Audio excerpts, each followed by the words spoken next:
Hello and welcome. You watching India Ahead with me, Neha Khanna. Our big focus at this hour: when and how should the CBSE Class 12 board exams be held? This is a subject that is exercising the minds of many and has triggered a massive debate. Now, parents and students have expressed very strong views. They in fact say that board exams should not be held during the pandemic.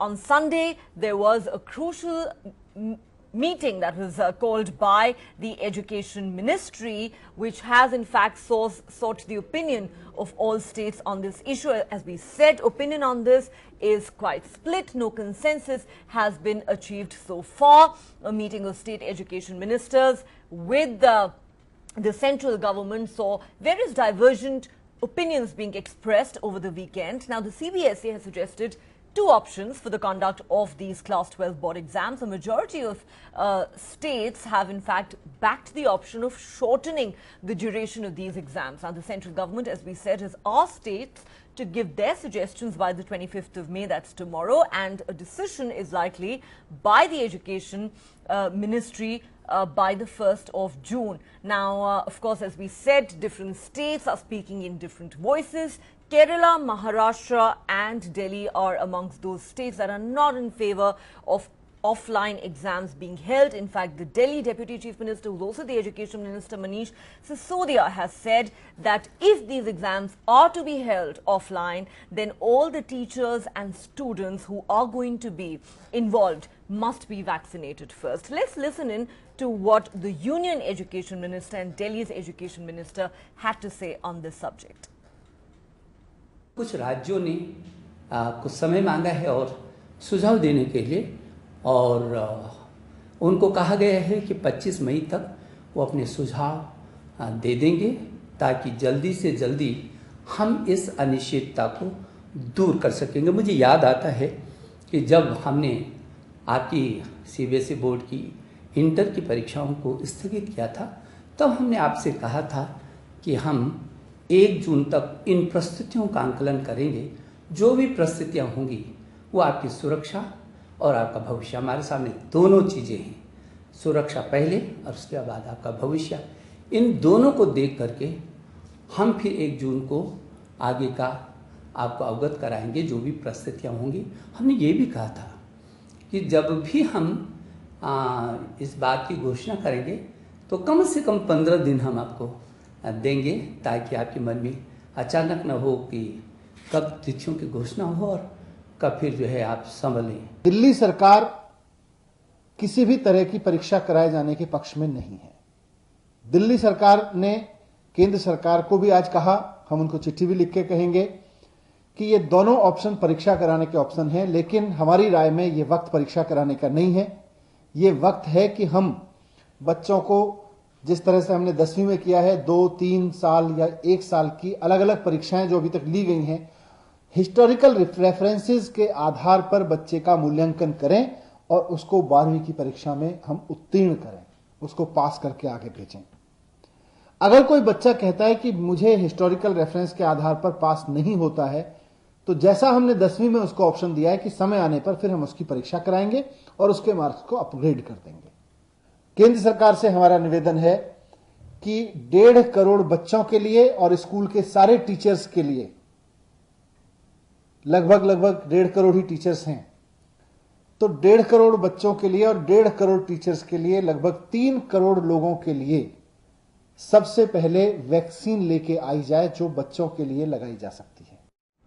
All right. So, as we said, opinion on this issue quite split. Different states expressing different opinions, offering their suggestions to the centre. A final decision is likely by the 1st of June. What is the government going to do? These are, after all, very important exams. Many believe that these, in a sense, set the stage for the future of most young adults. All right, let's throw this question open to our panelists. Joining me on the show, Deepika Sharma, Principal of Grand Columbus International School, Seema Jairath, Principal, DLF Public School, Sahibabad, and Professor Ashish Mahindra, Education Counsellor. Thank you so much to all three of you for joining us. Let me start with Ms. Deepika Sharma.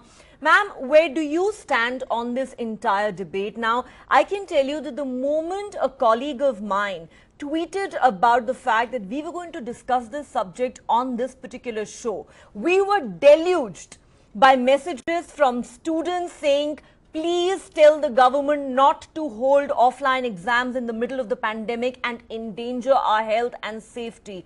Do you believe that that is a concern that a majority of parents and students share? And if that is indeed the case, how likely is that, to be taken into consideration by the government when it arrives at a final decision? Fact of the matter is, there are no easy answers here. Many consider these exams to be life-defining for young adults, isn't it? Absolutely. Good evening, Neha. Thanks for having me. It's absolutely unprecedented these times, and the kind of number of cases that are spiked, and of course now we have a few states which are under control, but then I don't think this is a good time to have exams, because we would be risking the lives of the students as well as the staff which is going to be there to invigilate the exams or conduct these exams. So as of now, I don't know how the government would ever even come to the conclusion or decide. Like you said, there are no easy answers. Of course there are not, and it's time that we, in fact, if they go for a shorter version of exam, well, only when the cases are down, only when the students have been vaccinated, the staff has been vaccinated, and only when it's safe to conduct, because otherwise we're taking a major risk. Though I do understand that these are very important, imperative exams because they decide the career of the students, and the admissions or the career really depends on the college they get admission in, and the admissions are based on the scores, they're based on the entrance exams, the competitive exams. All these are getting delayed. And the credibility of online exams is very questionable. But then we need to wait before the cases run down, or we need to be safe. Even with vaccine, we see so many people, it's been very sad scene around, I agree with you. We have seen cases of people getting infected even after 2 doses of vaccines. But let's be very clear, most medical experts have been at pains to say that vaccines are meant to prevent severity of illness and mortality, not necessarily infection. So we don't want to obviously encourage any kind of vaccine hesitancy. So we need to be clear about that one important fact. But I do understand the concerns that you're raising.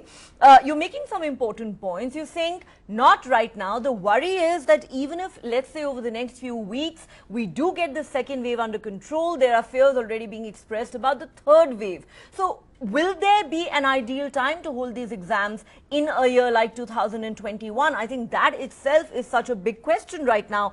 Ms. Seema Jairath, if I could come to you at this point. Now, you heard what Ms. Deepika Sharma there said. This is a very complex debate, isn't it? Because on the one hand, most parents and teachers don't really want offline exams to be held. They say that there would be a threat, a real danger to their lives.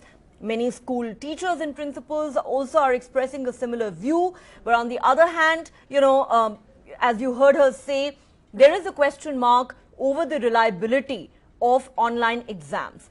Do you believe shorter duration exams could be perhaps the middle path that we need to find at a time like this? Instead of a 3-hour exam, if we could have a 1.5-hour exam, is that something that could emerge as a possible solution?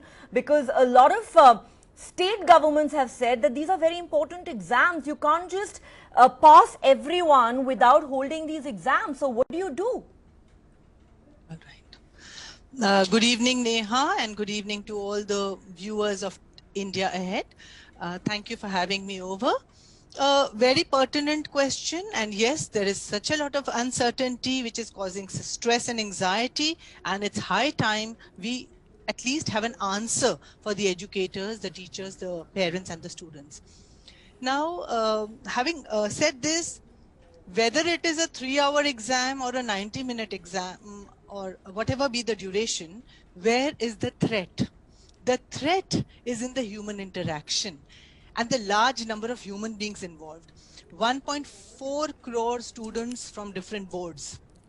Whatever decision CBSE takes, I think all other boards will go along the same lines.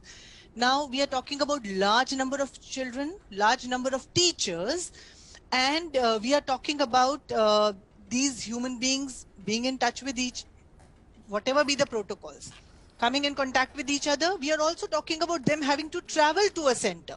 So the travel and the large number of human interaction and interface that is going to be involved is the threat. So whether 1 hour, 2 hours, 3 hours, I do not know how it will mitigate the threat really. Very, very recently, it is a tragic thing, but UP state has lost approximately 1,700, if that is the right number on the That's right. by the media, 1,700 government school teachers to panchayat elections.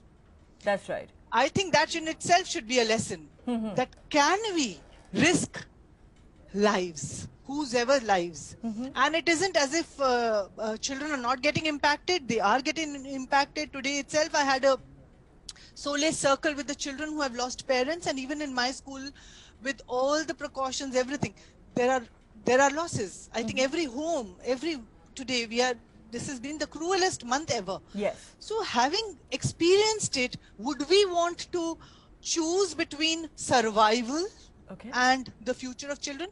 No doubt a complex issue, no doubt a very difficult decision, but I think the answer is pretty clear. Survival wins. Survival wins. I think both of you have made some very valid points. And I want to take this now to Professor Mahindra. Professor Mahindra, of course, Ms. Jairath is right when she says that whether you are going to be writing a 3-hour exam or a 90-minute exam, the level of exposure remains the same. And the danger is real. And she's right in pointing out how a lot of people are already undergoing immense trauma, especially those who've had personal losses, who've had bereavement, and in the midst of all that, these young adults are facing the pressure of having to take these exams, and of course all the uncertainty that they're facing right now because there is no decision. Now, what do you do when state governments themselves take such diametrically opposite positions? You have Tamil Nadu on the one hand that says class 12 exams are crucial in deciding the higher education path for students. It's not feasible to just pass all of them.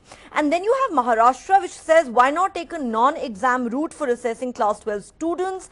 It is possible to evaluate their performance based on a retroactive assessment model. Where do you weigh in this entire debate? Good evening and thanks for inviting. The most important thing I will like to quote: life is more important than any ambition. If the life is there, ambition can be fulfilled anytime, first of all.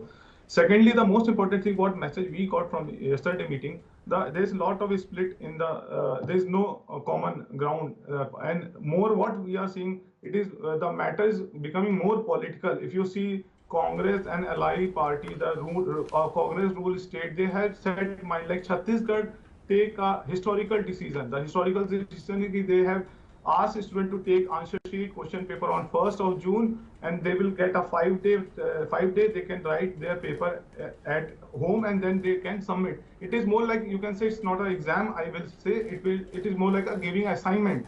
It is the same assignment what we were asking from the government in regarding safety of a student.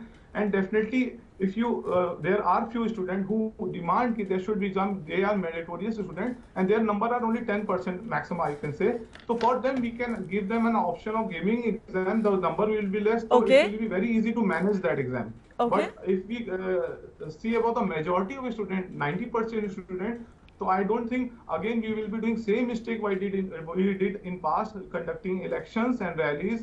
And again, it's a huge mistake because 20 to 30 lakh students will be going to give exam, and again there will be an explosion of COVID. Okay, I think all our panelists seem to be in agreement here that it is not worth the risk survival comes first. Lives have to be given importance over everything else.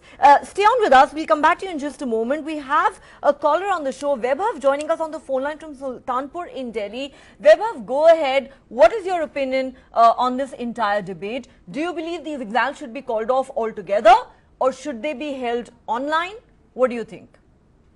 Ma'am, my opinion is online paper because जैसा कि mister Dinesh Sharma है हम लोग के UP board से शिक्षा मंत्री ma'am. Hello जी जी, हम आपको सुन सकते हैं वैभव, बताइए। हाँ मैम, शिक्षा मंत्री उनका कहना था कि हम लोग की प्रिपरेशन की तैयारी हमारी करवाई गई है, ऑनलाइन कराई गई है पिछले साल कोविड की वजह से। और जब ये पॉइंट उठा वहाँ पे कि ऑनलाइन एग्जाम क्यों नहीं हो सकते, तो उनका कहना ये था कि काफी एरिया में बच्चों के पास वाईफाई नेटवर्क नहीं रहता। मैम, हमारा क्वेश्चन अब ये आता है कि अगर बच्चों के पास वाईफाई नेटवर्क है नहीं तो उनकी प्रिपरेशन, आपने तैयारी उनकी करवाई कैसे जब उनके पास ऑनलाइन वो कर ही नहीं सकते, उनके पास नेटवर्क नहीं है, तो आप ऑनलाइन तैयारियां उनकी कैसे करवाई, यही क्वेश्चन है मैम। तो मैं आपसे एक सवाल पूछना चाहती हूँ वैभव, आप सवाल पूछ रहे हैं गवर्नमेंट से, मैं आपसे सवाल पूछना चाहती हूँ, क्या आप मानते हैं कि ऑनलाइन एग्जाम्स होने चाहिए? आपको लगता है सब स्टूडेंट्स इसके लिए प्रिपेयर्ड हैं पूरे देश में? मैम, मैं मानता हूँ ऑनलाइन एग्जाम होने चाहिए, लेकिन अगर आपके पास नहीं है ऑनलाइन कराने का तरीका नहीं, तो आप छत्तीसगढ़ बोर्ड से कुछ सीख सकते हैं। मतलब आप उनका देख लीजिए मैम, वो लोग स्कूल से क्वेश्चन शीट देंगे और आप घर पे सॉल्व करिए, तो आप ये भी तो कर सकते हैं, प्रीफर कर सकते हैं, आप भी, ये तो सभी कर सकते हैं जी। तो आप कह रहे हैं कि कोई ना कोई बीच का रास्ता निकल सकता है जी, लेकिन ऑफलाइन एग्जाम आप भी नहीं चाहते हैं, ये बात सही है? ऑफलाइन मैम, इनका कहना है 90 मिनट आपको बैठना पड़ेगा बच्चों के साथ। किसी बच्चे को 90 मिनट में कोविड हो सकता है, अब ऐसा तो है नहीं ना, और एक बच्चा 500 लोगों को संक्रमित करेगा, तो मैम घर पे उनके ओल्ड पेरेंट्स भी होंगे, उनको कुछ हो गया या बच्चे को कुछ हो गया तीसरे या चौथे या पहले ही पेपर में, तो आगे के पेपर उनके खराब हो ही जाएंगे, तो पेपर उनका देने का मतलब क्या रह जाएगा। जी वैभव, हमसे बात करने के लिए आपका बहुत बहुत शुक्रिया। Some interesting views there being expressed by a student. Let me in fact get some reactions from the principals on the panel, starting with miss Deepika Sharma. Ma'am, you heard Vaibhav there. He has an interesting take. Of course, he, like most others, agrees that an offline exam in the middle of a pandemic is a bad idea. It doesn't matter whether it's a 3-hour long exam or a 90-minute long exam, the level of exposure is still the same. But he says that, you know, for those who say that we're not ready for online exams, the question I want to ask is, how did you then appear for online classes all of 2020? Do you think that is a legitimate question? Neha, it's like this. The real India lies in the interior. You know, there are a lot of schools and students, maybe beyond CBSE, who will not be having the online classes or school. A lot of government schools could not manage that. Okay, so online exams can be held, credibility less or more, but then I don't think they can go to every nook and corner of the country. It is really, we are not equipped for it. So whatever you say, we say objective type of exams or whatever, but then yes, India is not equipped to take the exams to every nook and corner of the country. It cannot be done. So I mean, that's where it hangs. I wish we were not repeating, you know, in the sense last year again we were talking about this, that I really wish we had a plan B for this year. Okay. Which is, we're still struggling to find an answer. But it started I couldn't agree more with you, ma'am. Unfortunately, we were not prepared as a country for the second wave of the pandemic itself, leave alone the CBSE exams. Absolutely. You know, and I don't disagree with you there. I really wish we were better prepared for everything that we've been through and are still struggling with. You know, but very quickly, ma'am, do you then agree with those like the Maharashtra government who are saying, let's have a retroactive assessment model to evaluate students? Yes. See, NEP, which they rolled out, talks about assessments like this. So we can, I mean, this is what I'm talking about. The plan B could have been that they have projects given to them at the right time. Maybe in the month of March, we could have done with the projects, or even earlier, or the assessments through the year. Okay. You know? Yeah, that could have been done. With Okay. that's the plan B I was talking about. So that is something that would be acceptable to you, Ms. Jared. Yeah. Is that something that you support as well? But what would you say to skeptics who might turn around and say, you know, it's all right to do that if you're in class 10, if you're in class 11, but class 12 board exams are a different ball game altogether, because the outcome of these exams pretty much decide what course your life is going to take in terms of, you know, which field you will get into, how college admissions, for example, are going to be decided. Do you think that gets very, very complex then? Yes, in fact, this is something that I have been advocating at various platforms for quite a while, in fact, since last year. You know, so we are facing a crisis like no other in human memory, in living memory. And extraordinary times demand extraordinary solutions. And I think I can suggest 2 or 3 solutions, possible solutions, because I think that is the time. And whenever we have an adversity, you could actually convert it into or transform it into an opportunity. And we as educators have done that last year. So I suggest that, the NAP also said, why have such high stake exams? Okay. It has just been what we have been doing, but let's start thinking about reducing the stake of these examinations and re-looking at these examinations with fresh eyes. Okay. So for 14 years we evaluate our children right from the time they are in nursery. So let the school evaluate the children. Let the school, even today, if my child, because the foreign universities have already asked for children's predictive scores, I am giving predictive scores. Children are getting admission on the basis of their predictive scores. Okay. So why can the school's scores not be the real scores? They are actually the real scores. We have lived with the children. I think that's a good 14 years. suggestion, considering That is one. I have another. Very quickly, ma'am. Yes, because we have another caller. So I don't want schools to be, we could do it that, okay, if they don't compare the school results, one school's result with another, the stakes automatically go down. 2, de-link these examination scores with college admissions. Already colleges are planning entrance tests, so it could happen with entrance tests. And then I have another alternative, a third alternative, which I'll talk about if you give me a chance later. Okay, so I'll hold it great. for now. But you've made some good points that perhaps adopting this model, even going forward, not just in the pandemic era, could significantly reduce the stress and trauma of exams that students have to deal with. We've also seen that even suicide rate goes up pretty high this time of the year because of the sheer pressure the students face. And you're saying dealing this from the college admission process, perhaps that's something we need to seriously consider going forward. We have another caller, Manju Sahu, a school principal, joining us at this point. Ma'am, please go ahead. What is your view? How do we decide how and if these exams should be held? Because this is really a question of saving lives and at the same time deciding the future of our children, our young adults. Yeah, ma'am. See, I am watching kids. They have been studying throughout the year. And sometimes the child picks up after 7-8 months, they start getting interested in studies. So we cannot evaluate child seeing the past performance. Sometimes till 10th child does very averagely, but suddenly gets interested in the stream and picks up. I think major 3 subjects of the stream can be conducted. We can only shorten the duration instead of 3 hours paper. Some objective can be increased and it can be shortened. The duration can be shortened. It can be 1.5 hours. But what would you say to those who are saying that if you have to get infected, then you can get infected even while writing a 90-minute exam? What's the difference? Social distances can be maintained. The number of rooms can be increased because every school has the infrastructure. Whoever has made the examination center, infrastructure, we can have just 12 students in a room. But the children are working very hard and we have been postponing. They are in dilemma whether exam will be conducted or if it is conducted, when and how. So I think the government, the CBSE should take a decision by 1st of June. And I personally feel the mainstream paper should be conducted because child decide their profession based on the 12th exam.